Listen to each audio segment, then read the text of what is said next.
The neon-drenched air of the upper spire smelled of ozone, rare orchids, and obscene wealth. Princess Valen of the Third Astral Dynasty adjusted her silk veil, her iridescent blue skin flushing with irritation. She stood in the private docking bay of the Apex security firm, flanked by her royal advisors. "I requested a prime centurion from the Orion Guard," Valen said, her voice like dropping crystal. "I am fleeing an Imperial Assassin Guild. I require a four-armed, heavy-gravity warform with a localized force shield." "Why am I looking at a hairless ape in a wrinkled linen suit?" The recruitment director, a towering, multi-eyed avian, sighed through his beak. "Your Highness, the Orion Guard refused the contract. They scanned the tracking data on your assassins and decided the odds were mathematically unacceptable. And this thing took it?" "The human did not look at the odds," the director whispered, leaning closer. "He looked at the down payment, asked if our cafeteria served caffeinated bean water, and signed the ledger." Valen turned to inspect her new shadow. He was roughly 6 feet tall, pitifully small compared to the 7-foot mercenaries usually hired by galactic nobility. He wasn't wearing powered exoskeleton plating. He wore a dark suit, scuffed leather boots, and a dull brass wristwatch. He was leaning against a steel pillar, casually peeling an apple with a small pocket knife, looking like he would rather be anywhere else in the galaxy. "Human," Valen demanded, stepping forward. "Do you even know who is hunting me?" "The Obsidian Veil. 12 genetically engineered apex stalkers. They do not feel pain. They do not bleed." The human stopped carving his apple.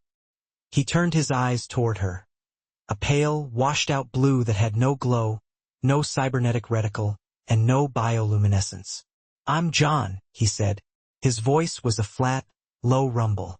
"And miss, if they've got hearts and lungs, they bleed just fine." "You speak with absurd confidence," Valen snapped, her mandibles tightening. "Your species isn't even on the Imperial War Register. Where are you from?" John took a bite of the apple, chewed slowly, and swallowed.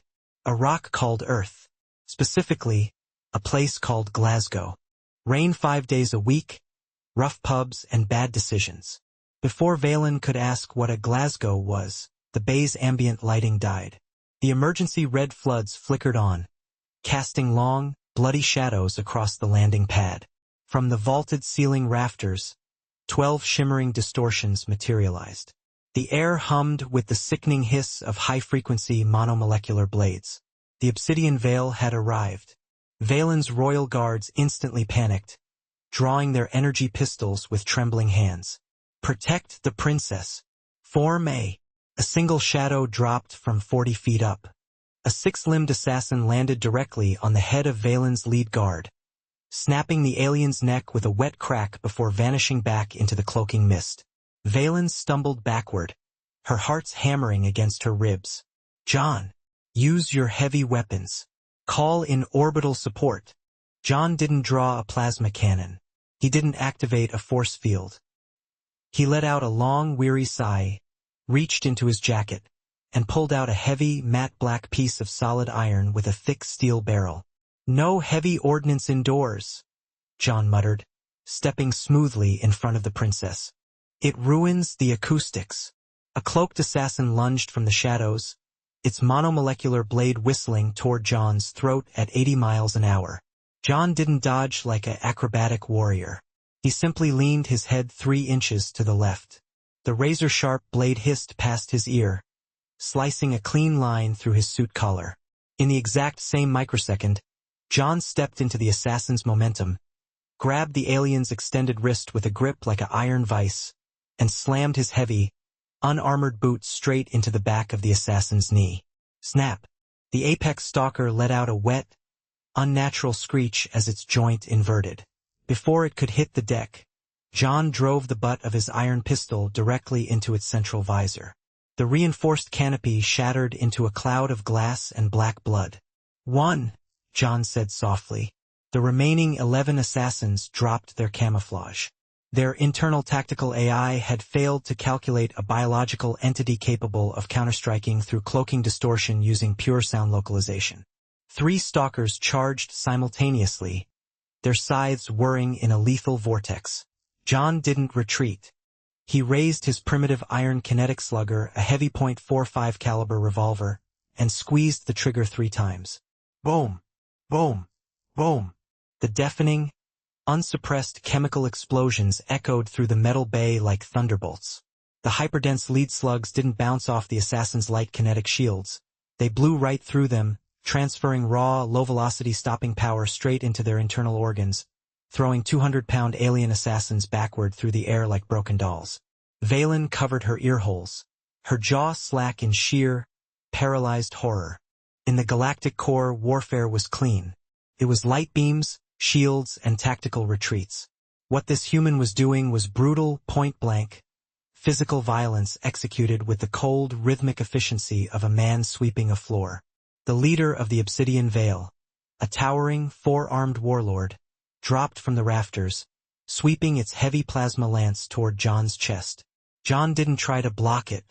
He ducked under the glowing energy beam, feeling the heat singe his hair, closed the distance until he was chest to chest with the alien warlord, and slammed his forehead directly into the center of the creature's face. Thwack! The headbutt sent the warlord staggering back 3 paces, its 4 eyes spinning wildly as its central nervous system rebooted from the shock of a solid bone collision. John stepped forward, placed the barrel of his revolver directly against the warlord's primary chest valve, and clicked the hammer back. "Your cloaking tech is pretty neat," John whispered, his breath smelling of apples and stale tobacco. "But back home, we've got drunks outside fish and chip shops who hit harder than you." He didn't pull the trigger. He just tapped the heavy iron barrel against the warlord's snout until the alien slowly dropped its plasma lance into the dirt and raised all 4 hands in total, unscripted surrender. Silence returned to the docking bay, broken only by the hum of the red emergency lights and the soft hiss of cooling metal. In less than 90 seconds, 12 elite galactic assassins had been neutralized by 1 tired man in a scuffed suit. John turned around, adjusted his tie, and reholstered his pistol. He walked over to Valen, picked his half-eaten apple back up off a clean crate, and took another bite. "Area's clear, Highness," John said, checking his brass watch. "We can catch the 0600 shuttle if we move now." Valen stared at him, her blue skin pale, her voice trembling. What kind of death world produced you?" John offered her a small, grim smile. "Just a small island, miss. We don't have plasma cannons or force shields over there. So when somebody tries to bother us, we just take it personally."